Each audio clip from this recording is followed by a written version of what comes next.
यानंतर मोदींच्या सोलापूर दौऱ्याच्या बातम्या। मोठी स्वप्न पहा, तुमची स्वप्न साकार करण्याचं काम मी करेन। आता 22 जानेवारीला सर्वांनी घरांमध्ये रामज्योत लावा, पंतप्रधान मोदींचं आवाहन।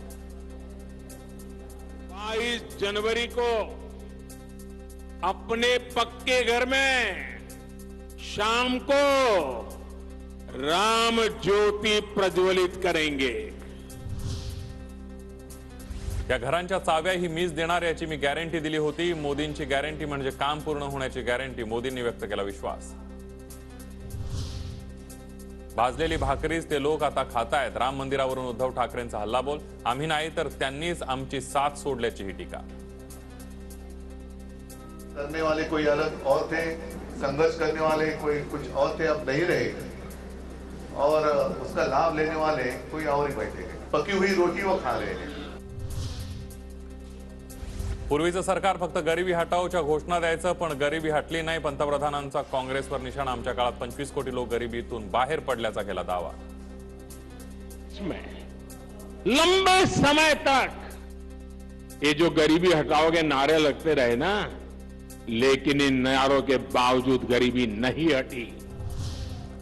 महाराष्ट्रातलं भाजपचं नेतृत्व कुचकामी असल्यानं मोदींचे दौरे। ठाकरे गटाच्या अंबादास दानवेंची टीका। तर महाराष्ट्रात येऊन रडणं ही मोदींची स्टाईल, ते मुद्दाम रडतात, लोकांनाही कळतंय। चंद्रकांत खैरेंचा हल्लाबोल। महाराष्ट्रात अनेक वेळेस आले, अनेक वेळेस रडले, मुंबईत सुद्धा रडले। त्यांची जी स्टाईल आहे की थोडंसं आपलं रडलं की लोक मग भावुक होतात आणि मग हे किती चांगलं आहे।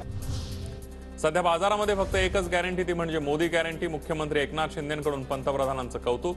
2024ला विरोधक पूर्ण साफ होतील असा व्यक्त केला विश्वास।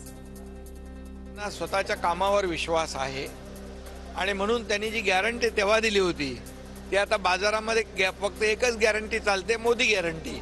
आता मी डावसला पण गेलो होतो, तिकडे पण मोदी गॅरंटीच चालते। लहानपणी मलाही अशा घरात राहायला मिळावं असं वाटत असे। आता या सर्वांचे आशीर्वाद मला मिळतील असं नरेंद्र मोदी म्हणाले आणि त्यावेळी ते भावुकही झाले। उत्तर प्रदेश नंतर महाराष्ट्रात लोकसभेच्या सर्वाधिक जागा। शिंदे फडणवीसांच्या पाठीशी मतदार नाहीत म्हणून मोदींचे दौरे। फायदा जिथं पंतप्रधान तिथं संजय राऊतांचा हल्लाबोल।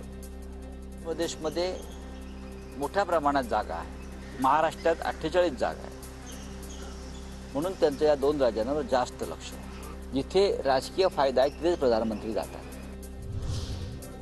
अलीकडे वाचाळवीरांची संख्या वाढली आहे। रोज काहीतरी बरळच सकाळी 9 ते 10 वाजता भोंगा वाजतोच। अजित पवार यांची संजय राऊतांवर नाव न घेता टीका।